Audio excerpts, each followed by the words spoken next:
The top amateurs in the tri-state area competed in day one of this 8th annual 36-hole event, and 40 made it to day two. Players had to be 35 years of age and older to compete, and there was another requirement to win the coveted Westmoreland Cup. You better be able to play well in strong winds. And they were strong. Just listen.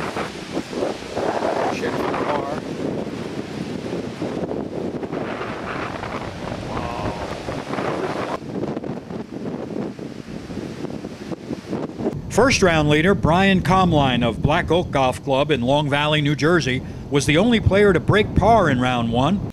He shot a 2-under 69 and had a 3-shot lead on the rest of the field. Fantastic golf course, one of the best in the state, without a doubt, top 10. Very challenging, very hard. You got to be very precise. You really, you got to be careful out there. So it's going to be a fun day, hopefully. The two players 3 shots behind were Corey Creelan and former MGA president Alan Small, who we mistakenly thought was always near the top of the leaderboard. No, but I used to be more. But used to be. Wait a minute, what's happened? I'm 63 now. Alan may be 63 years old, but still strikes the ball very well, as does 59-year-old Jay Sessa, who began the final round 4 shots out. Jay, do you have a chance? Of course I have a chance. I have 2 arms and 2 legs just like everybody else. Yeah, but you're 4 shots out. I'm 4 shots out, but if my putter gets going, it's a tough enough golf course where the field may come back a little bit. Hey, you never know. I'm an old guy, but you never know. Also 4 shots behind were Ryan Chin of Arcola Country Club, Niall Handley of Essex Fells Country Club, and Rob Johnson of Osiris Golf and Country Club.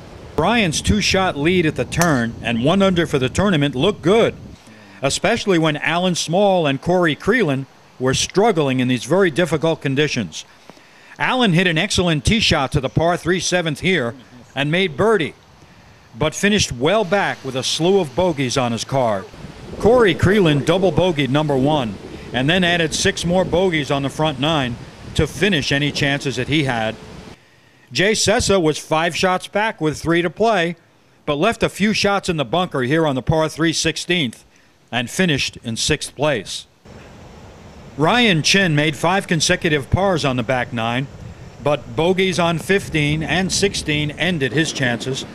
Ryan finished in 3rd place, however, alone, 5 over par for the tournament at a total of 147, only 2 shots off the winning score.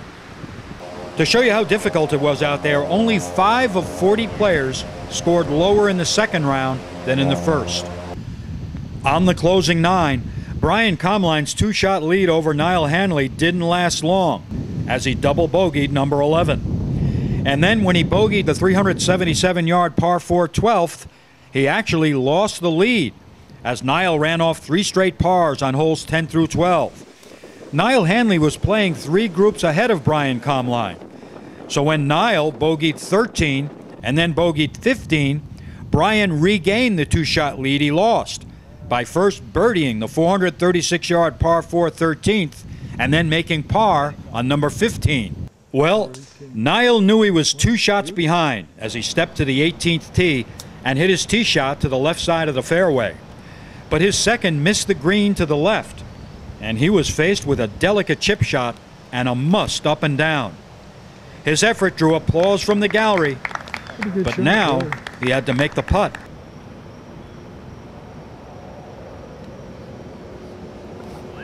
What a putt.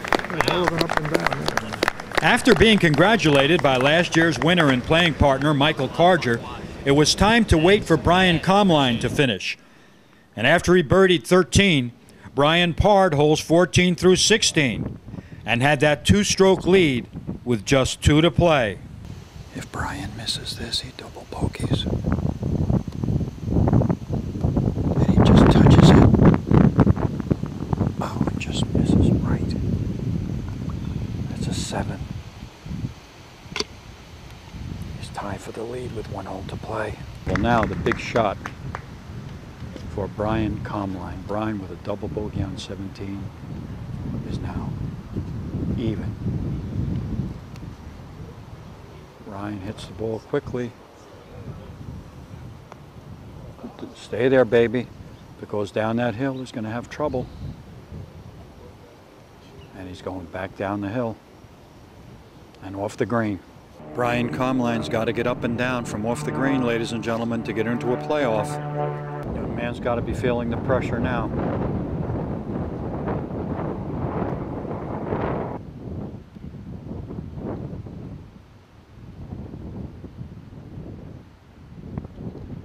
No, that's not a bad shot from there. Leaves it about 6 feet, and he's going to have a left to right breaking, tricky little putt to get into a playoff.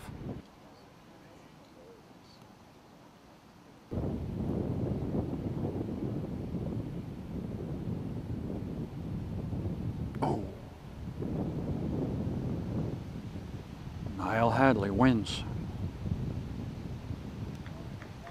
the mid-amateur by 1 shot over Brian Komline. I played really, really solid today. It was a very patient day. I mean, it was very, very windy, of course, and the greens were fast and undulating, so patience was the key today. I made a lot of 4 and 5 footers. You know, I hit a lot of fairways, which is key, a lot of greens, but I had 20, 30 foot putts on most greens, but just making the 4 and 5 footers was key today. Niall won with scores of 73 and 72 for a 145 total, and that's 3 over par. He now joins Dennis Lynch as the only 2-time winner of the Westmoreland Cup, and longtime MGA tournament director Gene Westmoreland was there to recognize the winner. Score 145, Niall Handley. Niall? So long from the Mountain Ridge Country Club in West Caldwell, New Jersey.